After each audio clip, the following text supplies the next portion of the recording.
Tech Co, le grand live du numérique. Tech for Good. Ce soir, on va s'intéresser aux 4 finalistes de la catégorie Civic Tech et Action Citoyenne, parce que vous savez qu'il y a la catégorie santé et handicap, industrie for good, économie circulaire et locale, éducation et formation et green tech.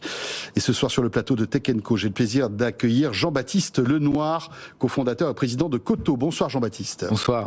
Xavier Romero est avec nous aussi. Bonsoir Xavier. Bonsoir. Président de WeCare. Vous êtes venu avec votre petite boîte.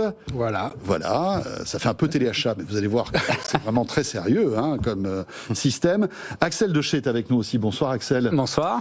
Fondateur de Make.org et le président et fondateur de Mimosa est avec nous aussi. Florian Breton. Bonsoir. Voilà, alors 4... on va dire, univers différents finalement dans cette catégorie Civic Tech et Action Citoyenne. On va peut-être commencer par vous, Jean-Baptiste, avec Coto, fondé en 2016, basé à Neuilly-sur-Seine. Oui. Et l'idée, vous, c'est que vous déployez des kits solaires. Alors, des kits solaires et bien plus. En fait, Coto, c'est un opérateur de services essentiels en Afrique subsaharienne. Le constat, c'est que en Afrique subsaharienne, aujourd'hui, il y a encore 500 millions de personnes qui n'ont accès ni à l'électricité, ni à Internet, ni aux services financiers. Et sans ces services-là, finalement, le développement économique et social est très compliqué, voire impossible. Si on n'avait pas ça, on pourrait rien faire ce soir. On serait embêté là. On serait très embêté. Et du coup, en fait, sauf si on avait vos panneaux solaires. Exactement. Et en fait, c'est exactement ça. Avec très peu de matériel, ouais. Une technologie bien pensée, on peut résoudre ce problème-là et donner accès au milieu des zones rurales en Afrique, au Bénin, au Burkina, en Côte d'Ivoire où nous sommes implantés. On peut donner accès à l'électricité, à des services d'Internet, donc de l'équivalent de la 3G ou la 4G, mais avec des hotspots, ou à des services financiers comme des micro-prêts, des micro-épargnes ou de l'assurance.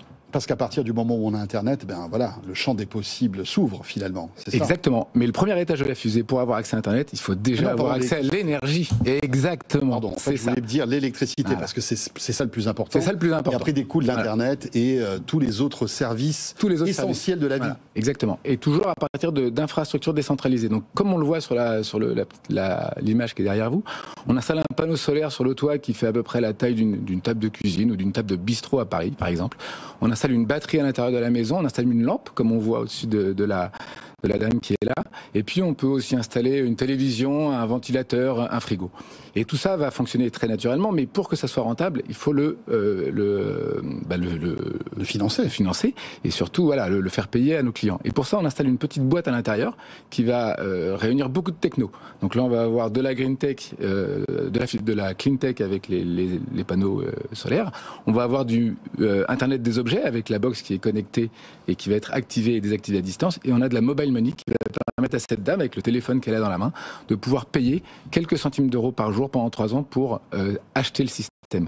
D'accord. Donc en fait, elle l'achète à crédit en quelque sorte. Alors ça s'appelle, on dit du pay-as-you-go ou à tempérament, au fil de l'eau. En fait, elle va le payer quand elle peut. Finalement. Quand elle peut, exactement. Tous les jours, toutes les semaines, tous les mois, c'est elle qui choisit et elle va le payer petit à petit. Et au bout de 3 ans, en général, le système est payé. Nous, on a assuré la maintenance. Ouais. Il va pouvoir encore fonctionner pendant des années. Oui, c'est quoi? C'est 20 ans à peu près? Ouais, un panneau solaire, c'est 15-20 ans, ouais. Levée de fonds en février 2023, 8 millions de dollars. Ouais. Pour juste votre expansion en Afrique de l'Ouest. Exactement. Voilà. Donc, belle boîte, il n'y a pas de secret. Coto, donc, merci beaucoup Jean-Baptiste. Merci à vous.